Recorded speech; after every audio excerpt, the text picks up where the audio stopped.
ವಿಶೇಷ ಚೇತನರಿಗೆ ಅವ್ರದ್ದೇ ಆದಂಥ ಬೇರೆ ಬೇರೆ ಇರುವ ಕಾರಣಕ್ಕೆ ಇವರನ್ನ ಕನಿಷ್ಠ ವೇತನಕ್ಕೆ ತಾವು ಹೇಳ್ದಂಗೆ ಅವ್ರನ್ನ ಕನಿಷ್ಠ ವೇತನದ ಒಳಗಡೆ ತರಬೇಕು ಅನ್ನೋಂಥ ಮನವಿಯನ್ನು ಮತ್ತೊಮ್ಮೆ ಮಾಡ್ಕೋತೀನಿ ಅಧ್ಯಕ್ಷರೇ.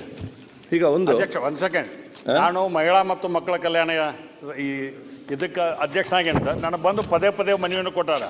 ನಾನು ಮಾನ್ಯ ಸಚಿವರ ಗಮನಕ್ಕೂ ಕೂಡ ತಂದೆ. ಅದಕ್ಕೆ ಏನಾರ ಮಾಡಿ ಅವ್ರಿಗೆ ಸ್ವಲ್ಪ ಸಹಾಯ ಮಾಡ್ಲಿಕ್ಕೆ ಸಾಧ್ಯ ಇದ್ರೆ, ಯಾಕಂದ್ರೆ ಅಂಗವಿಕಲರಿಗೆ ವಿಶೇಷವಾಗಿ ಕಾಳಜಿ ಮಾಡ್ಬೇಕಂತ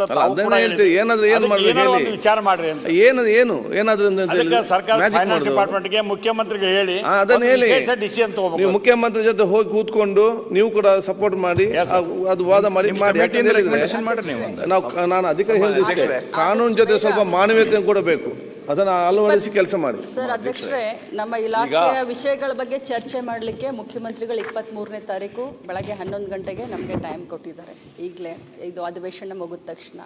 ಸೊ ಆ ಸಂದರ್ಭದಲ್ಲಿ ಮಾನ್ಯ ಶಾಸಕರಿಗೂ ಬರಲಿಕ್ಕೆ ಹೇಳ್ತೀನಿ. ನಾನು ಖಂಡಿತವಾಗ್ಲೂ ಇದ್ರ ಬಗ್ಗೆ ಮಾನ್ಯ ಮುಖ್ಯಮಂತ್ರಿಗಳ ಹತ್ರ ಚರ್ಚೆ. Okay, next. ಅಧ್ಯಕ್ಷರೇ, ಒಂದು ಮಾನ್ಯ ಸಚಿವರು ಉತ್ತರ ಕೊಡ್ತಾ ಗೌರವ ವೇತನ ಅಂತ ಒಂದು ಮಾತು ಹೇಳಿದ್ರಿ. ಗೌರವಧನ ಇದು ಗೌರವದಿಂದ ಕೊಡ್ತಾ ಇರೋ ವೇತನನೋ ಅವ್ರಿಗೆ ಗೌರವ ಬರಷ್ಟು ವೇತನನೋ? ಗೌರವಧನ ಅಲ್ಲ, ಭಾಳ ಇದು ಇಂಪಾರ್ಟೆಂಟು. ಈ FD ಇದೆಯಲ್ಲ, ಇವ್ರಿಗೆ IQ ತುಂಬ ಜಾಸ್ತಿ, ಇಂಟೆಲಿಜೆನ್ಸ್ ಕೋಶಂಟು, ಆದರೆ ಇಮೋಷ್ನಲ್ ಕೋಶಂಟ್ ಇಲ್ಲ. EQ ಕಡಿಮೆ, EQ ಇಲ್ಲ, ಸ್ಪಿರಿಚುವಲ್ ಕೋಶಂಟ್ ಅಂತೂ ಇಲ್ಲೇ ಇಲ್ಲ.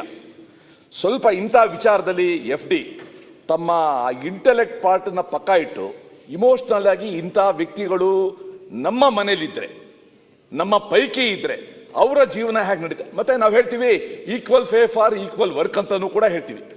ಸದಸ್ಯರೇ ಹೇಳ್ತಾರೆ ಅವರು 8 ಗಂಟೆ ಕೆಲಸ ಮಾಡ್ತಾರೆ, ಅವ್ರಿಗೆಲ್ಲ ಬೇರೆ ಇದೆ ಅಂತ. ಅದಕ್ಕೋಸ್ಕರ ಇದನ್ನೆಲ್ಲ ಸ್ವಲ್ಪ ಬೇರೆ ರೀತಿಯಲ್ಲಿ ಔಟ್ ಆಫ್ ಬಾಕ್ಸ್ ಥಿಂಕಿಂಗ್ ಮಾಡಿ ಇವ್ರಿಗೆಲ್ಲ ಸಹಾಯ ಮಾಡೋಕ್ಕೆ ಕ್ರಮ ತಗೊಳ್ಬೇಕು. ನಾನು 86 kg ಇದ್ದವಳು 71 kg ಬಂದಿದ್ದೀನಿ. ವಯಸ್ಸಾದ್ಮೇಲೆ ಸ್ಮಾರ್ಟ್ ಆಗಿ ಕಾಣ್ತೀರ ಅಂದ್ರೆ ಜಿನ್ನಿ. 126 kg ವೇಟ್ ಇದ್ದು ನಾವು ಈಗ 114 kg ಲೆಕ್ಕ ಬಂದಿದ್ದೀವಿ. ಯಾವುದೇ ಸೈಡ್ ಎಫೆಕ್ಟ್ ಆಗಿಲ್ಲ. 84ರಿಂದ 50 kg ಬಂದೆ. ಆಮೇಲೆ ಸಣ್ಣಗೆ ಫಿಟ್ ಆಗಿದ್ದೀನಿ. ಅದಕ್ಕೆ ನಾನು ಯೂಸ್ ಮಾಡ್ತಾ ಇರೋದು ಜೀನಿ ಸ್ಲಿಮ್.